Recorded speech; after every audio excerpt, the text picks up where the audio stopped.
ദൈവത്തിന് സ്തുതി. സങ്കീർത്തനം 95. വരുവേ, നാം യഹോവയ്ക്ക് ഉല്ലസിച്ച് ഘോഷിക്കാം, നമ്മുടെ രക്ഷയുടെ പാറയ്ക്ക് ആർപ്പിടുക.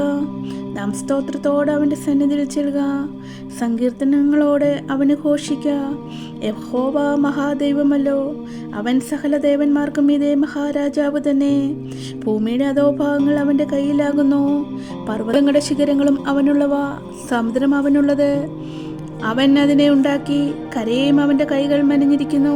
വരുവിൻ, നാം വണങ്ങി നമസ്കരിക്കാം, നമ്മെ നിർമ്മിച്ച യഹോവയുടെ മുമ്പിൽ മുട്ടുകുത്തുക. അവൻ നമ്മുടെ ദൈവമാകുന്നു, നാമോ അവൻ മേയ്ക്കുന്ന ജനവും അവൻ്റെ കൈകളിലെ ആടുകളും തന്നെ.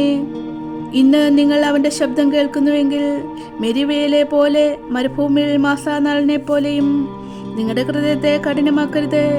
അവിടെ വെച്ച് നിങ്ങളുടെ പിതാക്കന്മാർ എന്നെ പരീക്ഷിച്ചു, എൻ്റെ പ്രവൃത്തി അവർ കണ്ടിട്ട് എന്നെ ശോധന ചെയ്തു. 40 ആണ്ട് എനിക്ക് ആ തലമുറയോട് നീരസമുണ്ടായിരുന്നു. അവർ തെറ്റിപ്പോകുന്ന ഹൃദയമുള്ള ഒരു ജനമെന്ന്, എൻ്റെ വഴികളെ അറിഞ്ഞിട്ടില്ലാത്തവരെന്നും ഞാൻ പറഞ്ഞു.